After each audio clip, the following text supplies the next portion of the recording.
Kembali di kabar siang pemirsa, kuasa hukum dari mantan terpidana kasus pembunuhan Vina dan Eki, yakni Saka Tatal, menantang Ibtu Rudiana untuk melakukan sumpah pocong.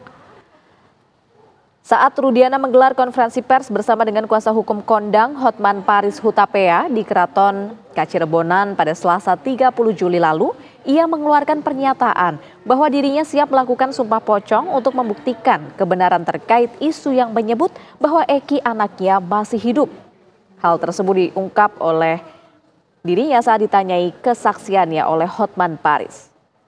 Menanggapi kesediaan Rudiana untuk bersumpah pocong, kuasa hukum mantan terpidana kasus pembunuhan Vina dan Eki, Saka Tatal, Titin Prialianti, mengatakan bahwa Saka Tatal juga akan melakukan sumpah pocong terkait mengalami penyiksaan saat pemeriksaan kasus pembunuhan Vina Eki, termasuk juga bersumpah tidak terlibat dalam kasus tersebut. Pihak kuasa hukum dari Saka Tatal pun menantang Rudiana untuk melakukan sumpah pocong terkait penganiayaan dan dugaan adanya rekayasa dalam proses penyelidikan kasus pembunuhan Vina dan Eki yang menyebabkan 8 terpidana harus menjalani hukuman penjara. Sumpah pocong tersebut pemirsa rencananya akan dilakukan pada hari Jumat mendatang.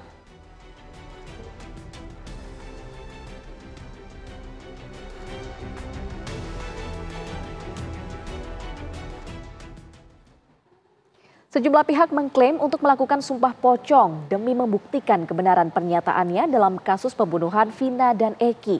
Ketua Majelis Ulama Indonesia bidang dakwah dan ukhuwah Kiai Haji Holil Nafis menilai bahwa sumpah pocong merupakan kreativitas budaya di Indonesia dan bukan ajaran Islam.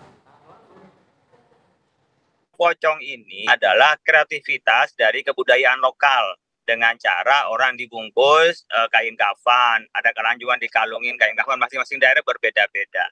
Sebenarnya di Islam ya tidak ada menyebut sumpah pocong, yang adanya adalah sumpah dengan menyebut nama Allah. Namun demikian, selama sumpahnya menyebut nama Allah dan tidak mengharamkan kita untuk menghalangi berbuat baik kepada kedua orang tua, tentu sumpahnya diperbolehkan. Ya, cuman saja barangkali secara psikologis siapa yang berani mau dikutuk oleh Allah apalagi sampai mati seketika pada saat dia bohong. Jadi sumpah itu untuk meyakinkan orang lain yang belum percaya terhadap kebenarannya atau ingin memastikan bahwa orang lain yang salah, dirinya yang benar. Di Islam juga ada kenal namanya mubahalah.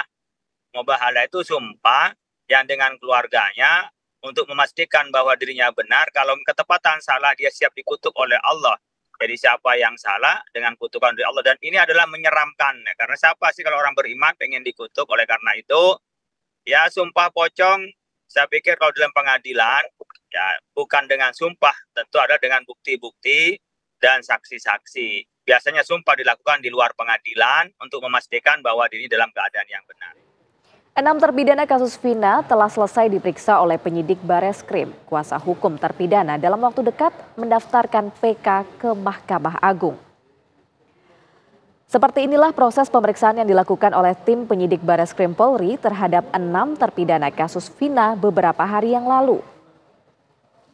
Kuasa hukum terpidana dari DPN Peradi mengungkapkan bahwa kondisi 6 terpidana saat ini baik-baik saja usai menjalani pemeriksaan. 4 terpidana berada di Rutan Kebonwaru dan 2 di Lapas Jelekong di Kabupaten Bandung. Pemeriksaan 6 terpidana dilakukan atas laporan kesaksian palsu terhadap Aep dan Dede sehingga para terpidana harus mendekam seumur hidup. Kuasa hukum terpidana tersebut dalam waktu dekat akan mendaftarkan PK ke Mahkamah Agung dan mengklaim sudah mengumpulkan sejumlah novum dan puluhan saksi.